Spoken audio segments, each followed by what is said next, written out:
Hi friends, welcome to யமுஸ் kitchen. இன்னைக்கு நம்ம என்ன பார்க்க போறோம்னா ஒரு சூப்பரான பன்னீர் ரெசிபி தான் பார்க்க போறோம். என்னன்னு பாக்குறீங்களா? மலாய் பன்னீர் தான் பார்க்க போறோம். வாங்க ஃபர்ஸ்ட் அதுக்கு தேவையான பொருட்கள் என்னென்னு பார்க்கலாம். நான் இன்னைக்கு அதுக்காக 200 கிராம்ஸ் பன்னீர் வாங்கி இந்த மாதிரி சின்ன சின்ன கியூப்ஸா கட் பண்ணி வச்சிருக்கேன். அப்புறம் ஒரு 3 பெரிய வெங்காயம் ஸ்லைஸா கட் பண்ணிக்கோங்க.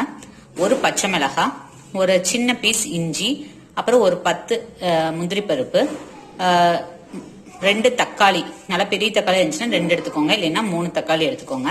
அப்புறம் மசாலா ஐட்டம்ஸ் பாத்தீங்கன்னா மஞ்சத்தூள் 1/2 ஸ்பூன், மிளகாத்தூள் 1 ஸ்பூன், கரம் மசாலா 1 ஸ்பூன், சீரகத்தூள் 1 ஸ்பூன், அப்புறம் தனியாத்தூள் 1 டேபிள் ஸ்பூன், அப்புறம் சுகர் 1 டீஸ்பூன், கஸ்தூரி மேத்தி கொஞ்சம், உப்பு தேவைக்கேத்தாற் போல. இந்த மலாய் பன்னீருக்கு நம்ம ஃபர்ஸ்ட் மலாய் ரெடி பண்ணோம். அதுக்காக நான் 1/2 லிட்டர் மில்க் பாயில் பண்ணி வச்சிருக்கேன். So 1/2 litre full fat milk நல்லா பாயில் பண்ணிக்கோங்க. சிம்ல வச்சு பாயில் பண்ணிட்டே இருந்தீங்கன்னா உங்களுக்கு இந்த மாதிரி ஃபார்ம் ஆகும். இதுதான் மலாய். நல்லா திக்கா ஃபார்ம் ஆச்சுன்னா இதை அப்படியே ஒரு கப்ல எடுத்து வச்சுக்கோங்க. இது இன்னும் கொஞ்சம் எனக்கு வரணும். இந்த மாதிரி வரும் திக்கா. இதை ஒரு சின்ன கப்ல எடுத்து வச்சுக்கோங்க. ஸோ பாருங்க, இந்த மாதிரி திக்கா ஃபார்ம் ஆகும். நீங்க சிம்லயே வச்சு கொஞ்ச நேரம் கிண்டிட்டே இருந்தீங்கன்னா அந்த சைட்ல வரதெல்லாம் பால், அந்த ஏடு மாதிரி வரும்ல, அதெல்லாம் அப்படியே எடுத்து கலெக்ட் பண்ணி வச்சுக்கோங்க. இது ஒரு கப் தேவைப்படும். இந்த மாதிரி எடுத்து வைங்க. நான் உங்களுக்கு எடுத்துட்டு காட்டுறேன். ஸோ பாருங்க, பால் கொதிக்க இப்படி தள்ளினீங்கன்னா இந்த மாதிரி வரும். சிம்ல வச்சு வச்சு இந்த மாதிரி எடுத்து வச்சுக்கோங்க. ஒரு கப் அளவுக்கு எடுத்து வச்சுக்கோங்க. இதாங்க நம்ம மலாய். இதை வச்சுதான் நம்ம இன்னைக்கு கிரேவி நல்லா திக் கிரீம் கன்சிஸ்டன்சிக்கு வரும். ஸோ அப்படியே மேலால மிதந்து இருக்கும். இந்த பால் ஆட மாதிரி இருக்குல்ல, அதுதான்.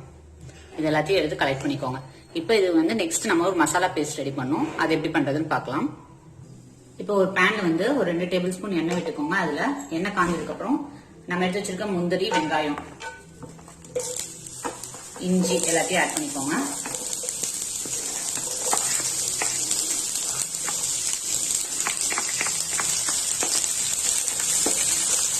இது நல்லா வதங்கணும்.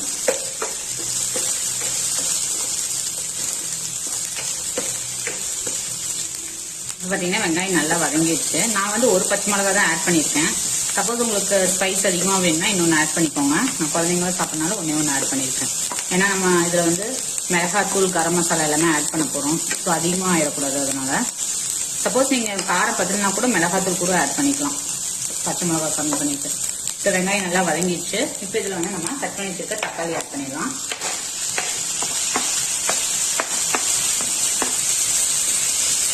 இப்ப தக்காளி நல்லா சாஃப்ட் ஆகிற அளவுக்கு வதங்கட்டும்.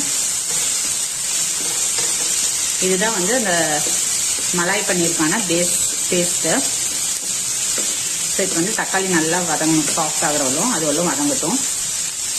இப்போ பாத்தீங்கன்னா வெங்காயம் தக்காளி நல்லா வதங்கிடுச்சு. இதை ஆஃப் பண்ணிடலாம். இது நல்லா கூல் ஆனதுக்கு அப்புறம் நம்ம மிக்சியில போட்டு ஸ்மூத் பேஸ்டா அரைச்சிக்கலாம். அதே மாதிரி மலாயும் பாருங்க எடுத்துட்டு இருக்கேன். இது ஒரு 3/4 கப் ஆனதுக்கு அப்புறம் நம்ம இதையும் ஒரு மிக்சியில போட்டு நல்லா க்ரீம் ஆகிறவளும் ஒரு பல்ஸ் மோட்ல ஒரு 2-3 டைம் பீட் பண்ணும். நான் அது பீட் பண்ணுறப்ப காட்டுறேன். ஸோ இப்போ பாருங்க, இந்த வெங்காயம் தக்காளி வதக்குனது நல்லா கூல் ஆயிடுச்சு. இப்போ இது மிக்சி ஜார்ல போட்டு நல்லா ஸ்மூத் பேஸ்டா அரைச்சிக்கோங்க. அதே மாதிரி நம்ம மலாய் எடுத்து வச்சிருக்கோம்ல, இதையும் மிக்சியில போட்டு பல்ஸ் மோட்ல நல்லா க்ரீமா ஆகிறவளும் அடிச்சுக்கோங்க. நான் இதை 2 பண்ணிட்டு காட்டுறேன். ஸோ பாருங்க, மலாயும் நல்லா க்ரீமாட்ட பல்ஸ் மோட்ல போட்டு எடுத்தாச்சு. அதே மாதிரி இந்த வதக்கி வச்சிருந்த வெங்காயம் தக்காளியும் நல்லா ஸ்மூத் பேஸ்டா அரைச்சாச்சு. இப்ப வாங்க கிரேவி எப்படி பண்ணலாம்னு பார்க்கலாம். ஸோ ஒரு பேன் வச்சுட்டு அதுல 2 ஸ்பூன் நெய் விட்டுக்கோங்க. நெய் நல்லா உருவட்டும். இப்ப இந்த நெய்ல நம்ம எடுத்து வச்சிருக்க மசாலா எல்லாம் ஆட் பண்ணிடலாம். மஞ்சத்தூள், மிளகாத்தூள், கரம் மசாலா, சீரகத்தூள், கொத்தமல்லி தூள் எல்லாத்தையும் ஆட் பண்ணி நல்லா மிக்ஸ் பண்ணி விட்டுக்கோங்க. இது ஒரு நிமிஷம் நெய்ல வதங்கின உடனே நம்ம அரைச்சு வச்சிருக்க மசாலா பேஸ்ட் ஆட் பண்ணிக்கலாம். ஸோ நெய் உருகனோடனே ஆட் பண்ணிடுங்க, இல்லைன்னா மசாலா எல்லாம் கரிஞ்சிரும். அதனால இப்ப பாருங்க, மசாலா ஒரு நிமிஷம் வதங்கிடுச்சு. இப்ப இதுல நம்ம அரைச்சு வச்சிருக்க வெங்காயம் தக்காளி அந்த பேஸ்ட் ஆட் பண்ணிடலாம். ஆட் பண்ணி நல்லா மிக்ஸ் பண்ணி விட்டுருங்க. இப்போ கொஞ்சமா இந்த மிக்சி ஜார் கழுவி தண்ணி ஆட் பண்ணிடுங்க. இப்போ கொஞ்சமா தண்ணி ஆட் பண்ணியாச்சு. இதை மிக்ஸ் பண்ணிட்டு இந்த மசாலாக்கு தேவையான அளவு உப்பு ஆட் பண்ணிக்கோங்க.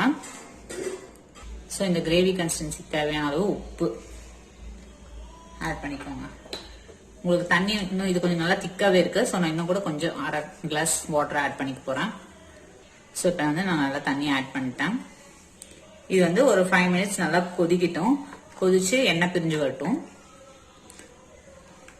வேணா ஒரு லிட்டு போட்டு க்ளோஸ் பண்ணிருங்க. இப்ப பாருங்க நல்லா கிரேவி கொதிக்க ஆரம்பிச்சிச்சு. அந்த மசாலாவோட பச்சை வாசனை எல்லாமே போயிடுச்சு. இப்போ வந்து நம்ம பீட் பண்ணி வச்சிருக்க கிரீம் ஆட் பண்ணிடலாம். சப்போஸ் உங்களுக்கு இந்த கிரீம் வந்து ஐ மீன் மலாய் ஆட் பண்ணிடலாம். சப்போஸ் நீங்க மலாய் எடுக்கல, மலாய் இல்ல அப்படின்னா நீங்க வந்து என்ன ஃப்ரெஷ் கிரீம் ஆட் பண்ணிக்கலாம். இந்த மலாய் ஆட் பண்ணி இன்னொரு 5 மினிட்ஸ் கொதிக்கிட்டோம்.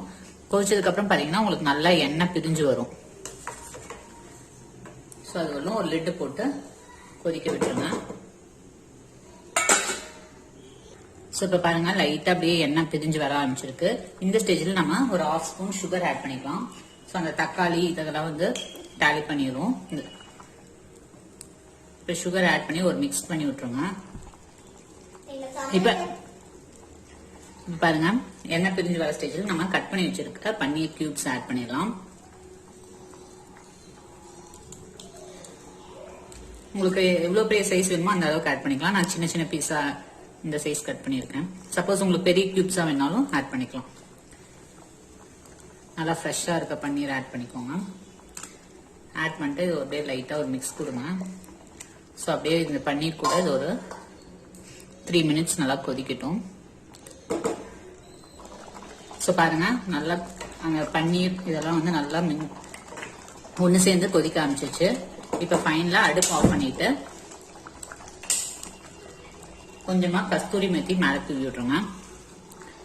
ஸோ அவ்வளோதாங்க நம்ம சூப்பர் அண்ட் டேஸ்டியான மலாய் பன்னீர் கிரீமியா செம்ம யம்மியா இருக்கும். அண்ட் இது வந்து சப்பாத்திக்கு வந்து சூப்பரான சைட் டிஷ். நீங்களும் இந்த டிஷ்ஷை வந்து வீட்டில் ட்ரை பண்ணி பாருங்க. நான் இதை உங்களுக்கு பிளேட்டிங் பண்ணிட்டு காட்டுறேன். ஸோ பாருங்க நம்ம சூப்பர் அண்ட் கிரீமியான மலாய் பன்னீர் வந்து ரெடி ஆயிடுச்சு. நம்மளுக்கு வந்து சப்பாத்தி, ரொட்டி, நான், ஃபுல்கா எல்லாத்துக்குமே செம சூப்பர் அண்ட் எம்மியா இருக்கும். அண்ட் டேஸ்ட் வந்து அடிச்சுக்கவே முடியாது. நீங்களும் இந்த டிஷ்ஷை வந்து வீட்டில் ட்ரை பண்ணி பாருங்க. உங்களுக்கு இந்த வீடியோ பிடிச்சிருந்துச்சுன்னா மறக்காம லைக் பண்ணுங்க, ஷேர் பண்ணுங்க, சப்ஸ்கிரைப் பண்ணுங்க, பக்கத்துலேயே இருக்க பெல் ஐக்கானை ப்ரெஸ் பண்ணுங்க. ஸோ நான் இந்த வீடியோஸ் போட்டாலும் உங்களுக்கு அப்டேட் வரும். தேங்க்யூ, பாய்.